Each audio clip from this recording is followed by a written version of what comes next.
Okay, so this is going to take a little bit of explaining, but bear with me for just 1 second. So, I play D&D. I also play a little indie game called Vintage Story. I want to run a summer game for me and my friends, and Vintage Story is a really interesting, compelling little game.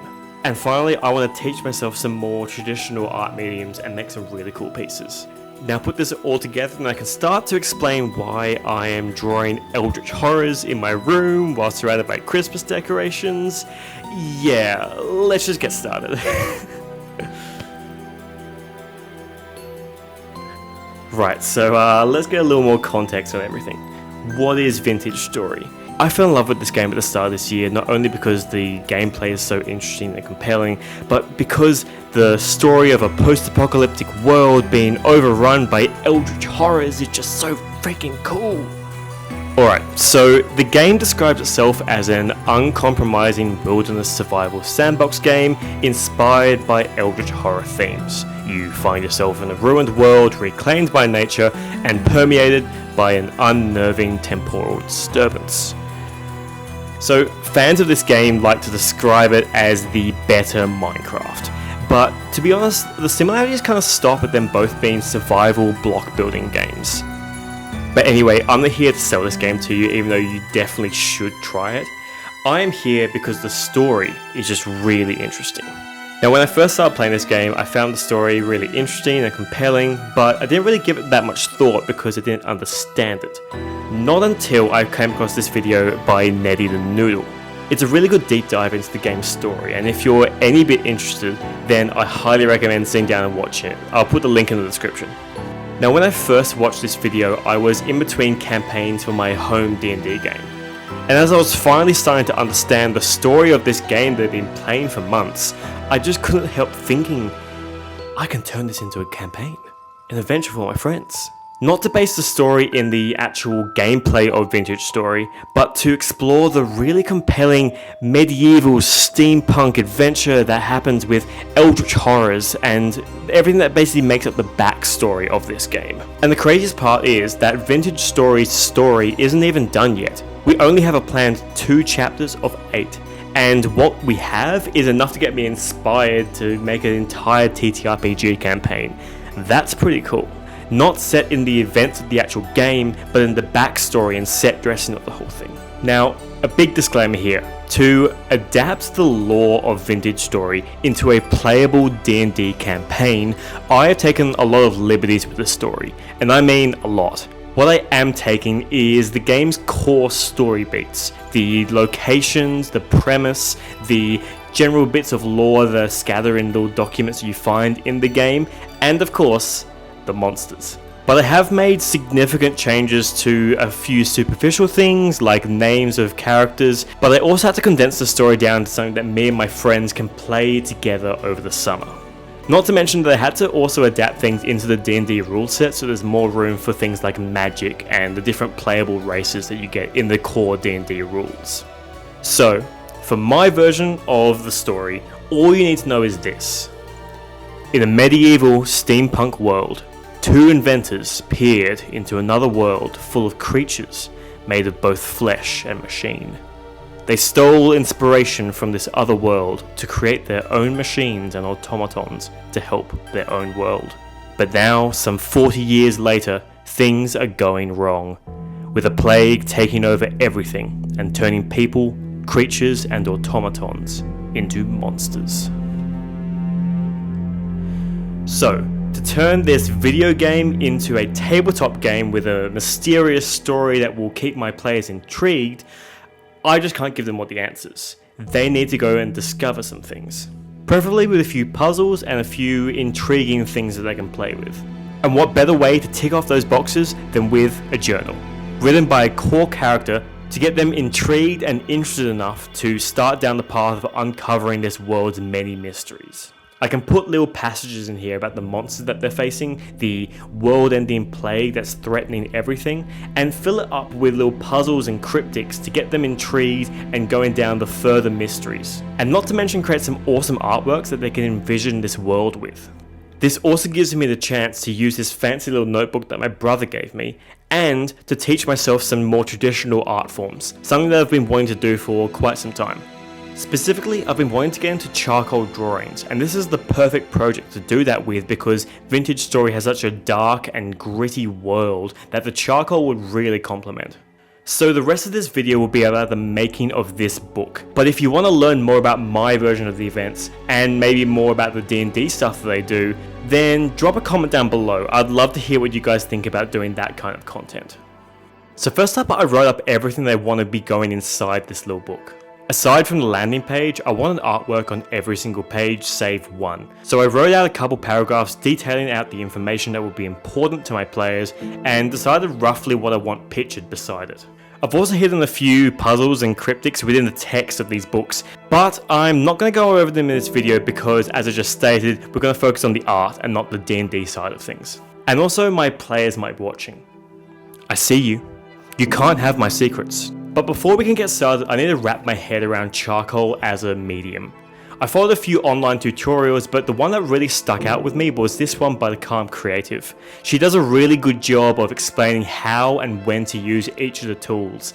And she also recommended getting a pan pastel palette, which I didn't see anywhere else, and that has quickly become my favourite tool to use. After I was done blocking out a few quick shapes, I wanted to try my hand at one of the first artworks that goes into the book, the basic monster in the Vintage Story universe, the Drifter.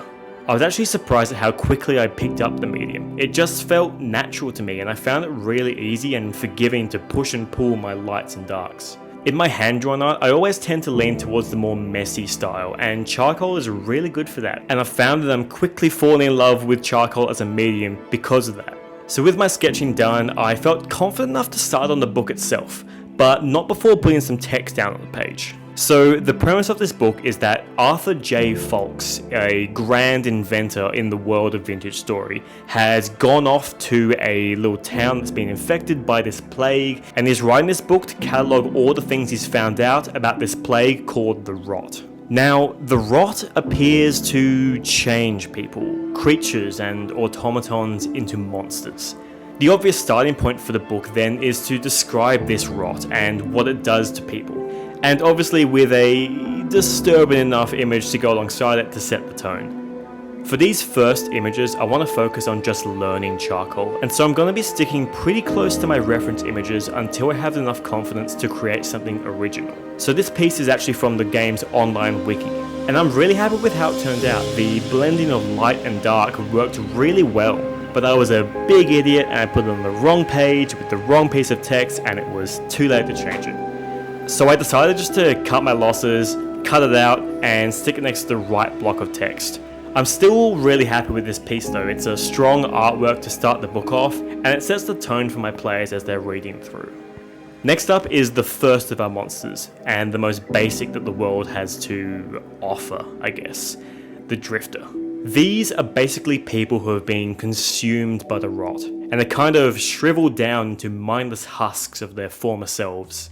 There's a lot of really great artworks out there already of these little drifters, and I based these drawings on an artwork by Pajenka on the Vintage Story wiki, because I really feel like it captures how the drifters are a disheveled yet dangerous creature, and I especially like how they interpreted the flesh kind of like dripping off the face. Pretty creepy.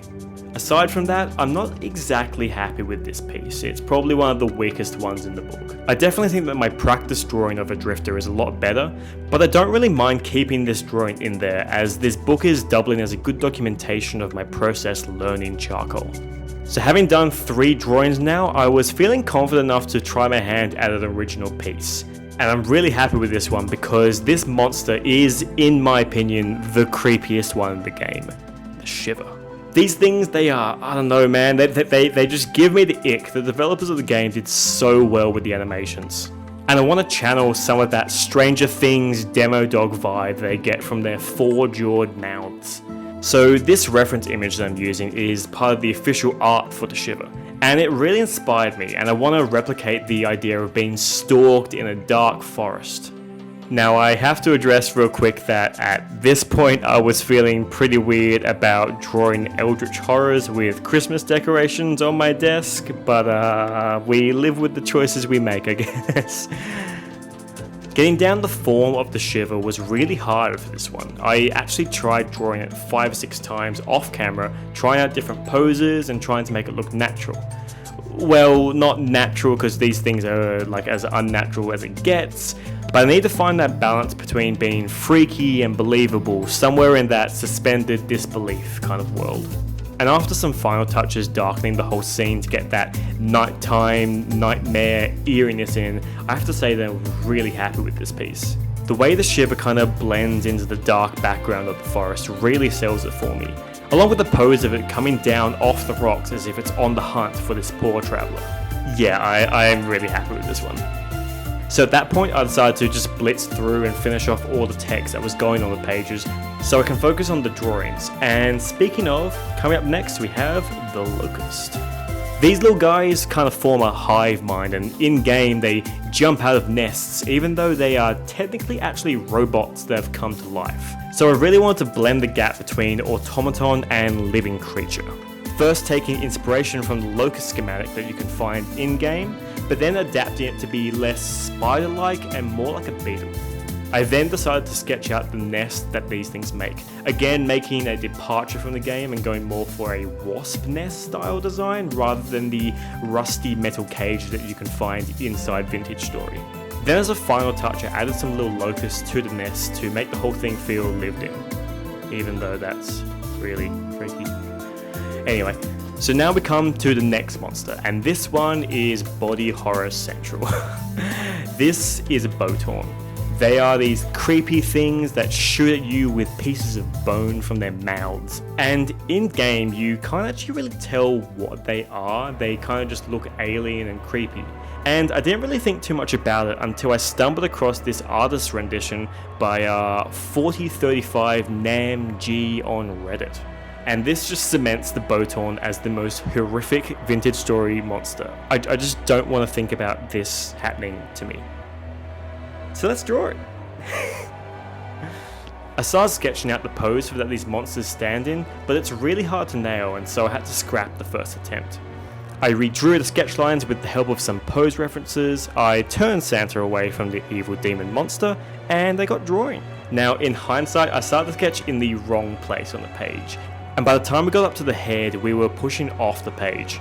We lose a bit of the visual language that there is a kind of bolt sticking out of this thing's mouth, but I'm still incredibly happy with this drawing. It captures the body horror really well, and I think it's one of the best in the book.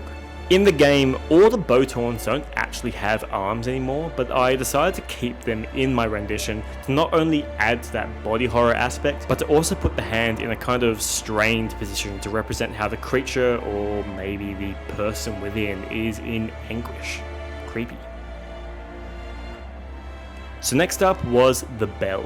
These things let out like a horrible ringing that attracts rot monsters to the player's position. And so in the drawing I wanted to include someone cowering on the ground from the eerie ringing that heralds the coming of these monsters. At the end I went over the entire sketch and added some harsh lines to represent this loud clanging and reinforce the idea that this thing is not from our world. After that we come to the Eidolon. Now in game we never actually see a functioning Eidolon. All we get is this immobilized, broken down one that still manages to serve a pretty tough boss battle. What we do know though from the game's lore documents is that these are huge, powerful automatons that can really pack a punch. So I want to capture that by filling the frame with the Eidolon's upper body. I wanted to make this thing really dark and imposing, and initially it wasn't really hitting that mark until I changed the design of its face and darkened the whole image with some foreground smoke. And in the end I think it does a really good job of being imposing while also being kind of unknowable behind those square eyes. And finally we get to the strangest and most unknowable thing in the entirety of Vintage Story. Dave. Basically we have zero information in game of what this thing actually is. It's just a giant mechanical three-legged thing, and it just roams around whenever a temporal storm comes through. No one knows what it is, no one has any idea, but for some reason the Vintage Story community has called this thing Dave. Don't ask questions, accept that this is reality, this is Dave. Anyway, I wanted to capture just how big Dave is, and so I'm going for this classic mountain and forest scene with Dave just towering over everything. I then sprinkled some charcoal dust over the page to represent the temporal storm that always accompanies a Dave sighting. And there we have it, that's everything I want to put in the book, for now. I went ahead and did some final touch-ups to make sure everything was just how I wanted it and that the players would have a good time reading through the book. So now, let's have a look at the final thing.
I am so unbelievably happy with how this book turned out, and to be honest, with this being the first time I've ever tried out charcoal drawing, I kind of expected it to go a lot worse than it actually did. To be honest, I was kind of bracing myself for it to not be a YouTube-worthy project. Now, I understand that this video probably raises many questions to you as a viewer. Like, I don't understand the story, like, I don't understand why he's making Eldritch Horrors while surrounded by Christmas decorations, like, is he okay? And the answer to that last one is yes, I am fine. But for the other two questions, first off, I highly recommend going off and watching Native Noodle's lore video on Vintage Story. But if anyone is more interested in seeing the more D&D side of things and the story that I've created surrounding this campaign, I'd love for you to leave a like, drop a comment to let me know what you actually want to see and if you want to see more of that side of things. But anyway, that is all from me. Have a Merry Christmas if you celebrate it. If not, have a happy holidays, and I will see you all in the next video. Have a good one.